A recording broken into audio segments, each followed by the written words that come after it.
বিসমিল্লাহির রহমানির রহিম। আমি হাফিজুর রহমান ফরাজ, সবাইকে জানাচ্ছি সালাম এবং শুভেচ্ছা। আজকের আলোচনার মূল বিষয় হচ্ছে যে হোম ট্যাবের কিভাবে ফন্ট ফরম্যাটিং করতে হয় সেই বিষয় নিয়ে আমি আলোচনা করব।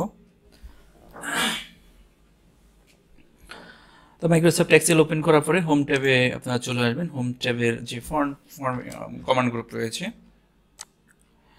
এই ফন্ট কমান্ড গ্রুপের আন্ডারে যে টুলসগুলো রয়েছে সেই টুলসের বিষয় নিয়ে আমি আলোচনা করব, কিভাবে মাইক্রোসফট এক্সেলে ফন্ট ফরম্যাটিং করতে হয়।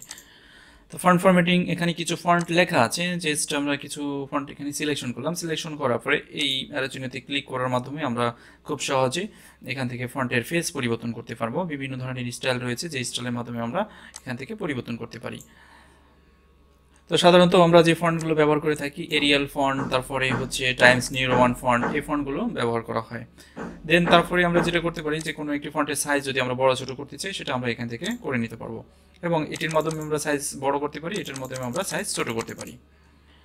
এবং এটি মূলত দুটি থাকার কারণ কি, এটি হচ্ছে দুই ক্যাটাগরি। যেমন এটার একটা ফন্টের সাইজ আছে, এটার একটা ফন্টের সাইজ আছে 15 এবং 10, দুইটাকে একসাথে সিলেকশন করে আপনি চাইলে করে 1 পয়েন্ট করে বাড়াতে পারবেন বা কমাতে পারবেন। দেখেন, তো এইভাবে আমরা ফন্টের সাইজ বাড়িয়ে এবং কমিয়ে ব্যবহার করতে পারি।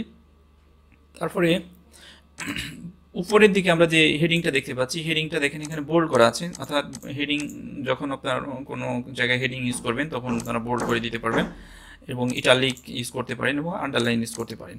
তো বোল্ড, ইটালিক, আন্ডারলাইন এগুলো মূলত হচ্ছে যে কোনো টেক্সটকে হাইলাইট করার জন্য ব্যবহার করা হয় বা মার্ক করার জন্য ব্যবহার করা হয়।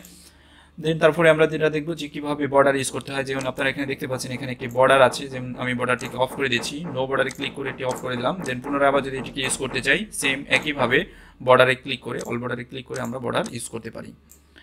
তো বর্ডার আবার সেম, এখানে আমরা পুরো টেবিলটাকে যদি আমরা বর্ডারে কনভার্ট করতে চাই, সেম একইভাবে অল বর্ডারে ক্লিক করে আমরা কনভার্ট করতে পারি।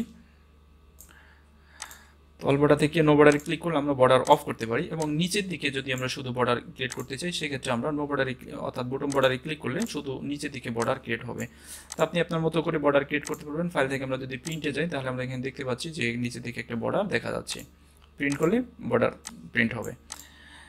এবার আমরা দেখব হাইলাইট করা, কোনো টেক্সটকে হাইলাইট কীভাবে করা যায়। যেমন আমরা এই উপরেরটাকে আমরা হাইলাইট করতে চাচ্ছি, কালার করলাম, দেন এখান থেকে হাইলাইট করে দিচ্ছি।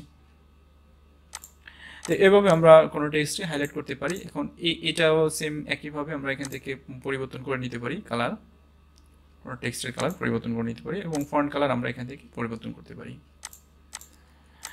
তো এভাবে আমরা খুব সহজে ফন্ট ফরম্যাটিংয়ের কাজগুলো করতে পারি। আশা করি সবাই বুঝতে পেরেছেন। তবে এখানে আমরা যদি কোনো ফিল কালারকে অফ করতে চাই, যেমন নো ফিলে ক্লিক করে আমরা ফিল কালারটাকে অফ করে দিতে পারি। তো এই ছিল মূলত ফন্ট ফরম্যাটিংয়ের উপর আজকের ভিডিও টিউটোরিয়াল। আমরা পরবর্তী ভিডিওতে দেখব যে কীভাবে অ্যালাইনমেন্ট নিয়ে কাজ করতে হয়, অ্যালাইন কীভাবে ঠিক করতে হয়, সে বিষয় নিয়ে আমি আলোচনা করবো। সে পর্যন্ত সবাই ভালো থাকুন, সুস্থ থাকুন, আল্লাহ হাফিজ।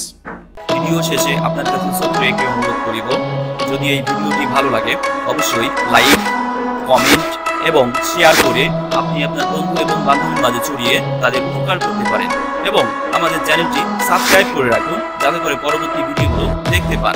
Thank you.